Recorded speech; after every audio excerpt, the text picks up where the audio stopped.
vice-présidente de l'APB, Madame Moulaye, présidente de la commission sociale, Monsieur le directeur de la Caisse nationale d'assurance maladie, chers amis DRH, collaborateurs de banque, chers amis journalistes, je vous souhaite la bienvenue dans vos locaux. Les journalistes, la bienvenue également dans vos locaux puisque nous sommes partenaires. Juste un mot pour dire que cette activité est l'initiative de la commission sociale, parce qu'au niveau de l'APB, nous avons des commissions techniques qui ont pour mission de réfléchir sur certaines thématiques et faire des propositions au conseil exécutif. Donc, dans le cadre de ces activités, la commission sociale a estimé qu'il fallait, vu l'importance du processus de la couverture maladie universelle, il fallait échanger avec les plus hautes autorités de cette institution en vue d'en comprendre les mécanismes, de s'en approprier et pouvoir les expliquer à nos collaborateurs et les mettre en pratique.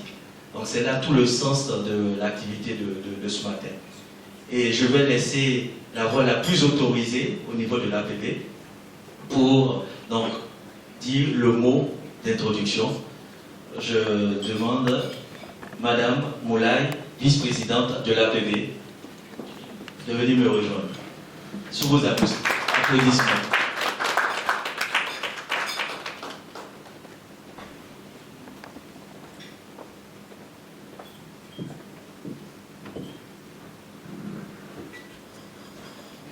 Merci beaucoup, Monsieur le Directeur exécutif. Monsieur le Directeur général de la Caisse nationale d'assurance maladie, Mesdames et Messieurs les directeurs des ressources humaines, chers collaborateurs, Monsieur le Directeur financier et comptable de la Caisse nationale d'assurance maladie, Mesdames et Messieurs les chefs des services de direction des ressources humaines, Madame et Monsieur les chefs de service de la Caisse nationale d'assurance maladie, honorables invités, je n'oublie pas les journalistes, Mesdames et Messieurs, chers amis de la presse. C'est un réel plaisir pour moi de vous accueillir ce matin dans le locaux de l'Association professionnelle des banques et établissements financiers de Côte d'Ivoire. Aussi, voudrais-je, au nom de tous les membres de la corporation bancaire, au nom des membres du comité exécutif de la PBFCI, en mon nom propre, vous souhaiter la bienvenue dans notre maison. Votre présence distinguée et nombreuse traduit l'intérêt que vous portez au thème qui sera abordé aujourd'hui, à savoir la mise en œuvre de la couverture maladie universelle. Je voudrais particulièrement remercier M. Karim Bamba, directeur général de la Caisse nationale d'assurance maladie, qui, en dépit d'un calendrier chargé, a tenu à venir en personne nous entretenir et nous lui en savons gré. Monsieur le directeur général, merci d'avoir accepté de nous consacrer un peu de votre temps. Honorables invités, mesdames et messieurs, comme vous le savez tous, la question de la protection sociale de la population ivoirienne, et notamment des couches les plus vulnérables, est au cœur de la politique menée par le gouvernement sous la haute égide du président, son Excellence M. Alassane Ouattara. Or, peu d'Ivoiriens bénéficient effectivement d'une couverture sociale. La décennie de crise qu'a traversé notre pays n'a pas été de nature à améliorer cette situation, si bien qu'aujourd'hui, le tableau n'est pas très réjouissant. La branche maladie, un des piliers de la couverture sociale, n'échappe pas à ce constat. Les infrastructures sont encore en nombre insuffisant, les plateaux techniques également, sans omettre le personnel de santé. Sur tous ces aspects, des efforts importants ont été engagés par le gouvernement et la situation revient peu à peu à la normale. Cependant, même dans les localités les mieux nanties, les barrières tarifaires existent et à l'accès des populations aux soins en raison de leur pouvoir d'achat. La couverture maladie universelle dans ce contexte apparaît comme un élément essentiel qui va permettre au plus grand nombre de populations à avoir accès aux soins de santé à des coûts supportables pour lui. Honorables invités, mesdames et messieurs, vous aurez compris l'intérêt de cet outil novateur. C'est donc en raison de cet intérêt que nous avons convié le premier responsable de la Caisse nationale d'assurance maladie, organisme chargé de la mise en œuvre de la couverture maladie universelle, à nous entretenir des mécanismes de la Caisse maladie universelle et de son mode de fonctionnement, surtout que la loi qui institue la Caisse maladie universelle en fait un régime d'assurance du risque maladie obligatoire.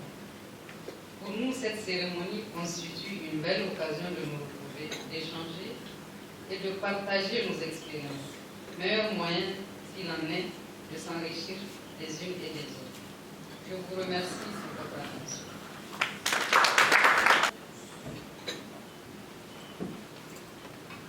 Bien, Madame la vice-présidente de l'APBF, le secrétaire exécutif, je crois que c'est levé momentanément. Mesdames et messieurs, j'ai bien compris qu'il s'agit pour l'essentiel des responsables des ressources humaines de nos établissements bancaires, chers collaborateurs, chers amis de la presse.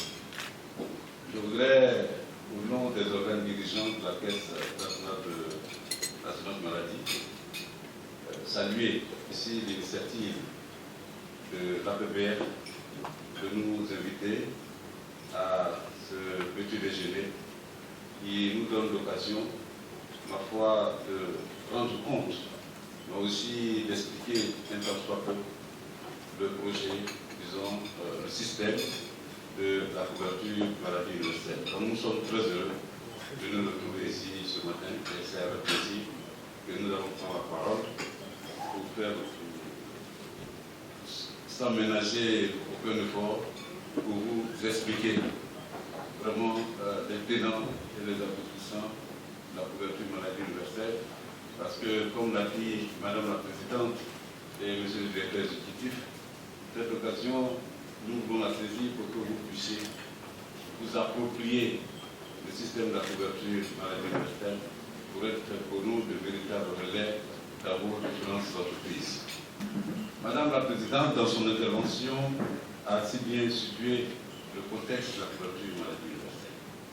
Et mon intervention va se présenter autour de 5 points. Il y a des questions relatives au contexte et aux enjeux de la CMU.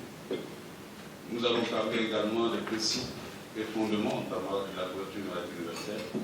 Et ensuite, je vais vous présenter l'architecture organisationnelle de la couverture maladie universelle. Enfin, ensuite, le processus d'accès aux soins et le financement du système. Je voudrais m'appesantir tant soit peu sur l'intervention de Madame la Présidente, qui pour nous a été édifiant au niveau du contexte de la couverture maladie universelle. Et comme elle l'a dit, c'est un projet phare du gouvernement au plan social pour essayer de corriger, et tant soit peu, un déficit en termes de couverture sociale de protection des populations de notre pays. Comme vous le savez, aujourd'hui, en Côte d'Ivoire, ceux qui bénéficient d'un système de couverture sociale n'excèdent pas les 10% de la population.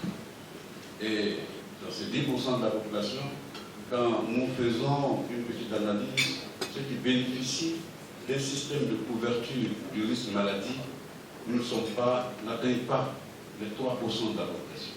Ça veut dire qu'en termes de protection sociale de façon générale, nous avons 90% de notre population qui est totalement, qui vit en dehors de toute protection sociale, et particulièrement pour ce qui concerne le risque maladie, nous avons près de 97% de nos concitoyens qui, quand ils sont malades, sont obligés de faire face, seuls, n'est-ce pas, à leur charge, n'est-ce pas, de santé.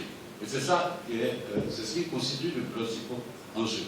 Il s'agit pour nous, en tout cas pour le gouvernement, de renverser la courbe.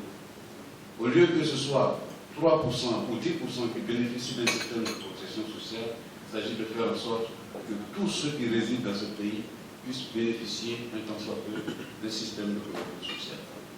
Et particulièrement la santé.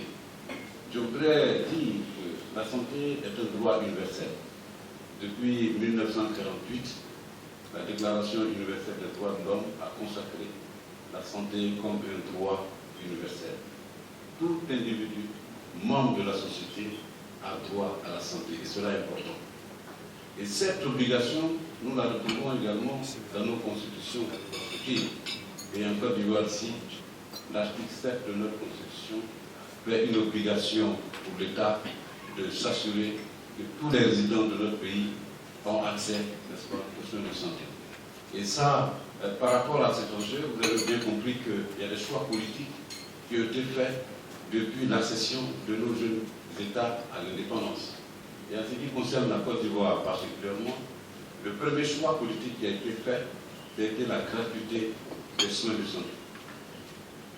Les indépendances aux années 80, l'accès aux soins de santé, surtout dans les structures de santé publique, était totalement gratuit, et ceci à la charge de l'État.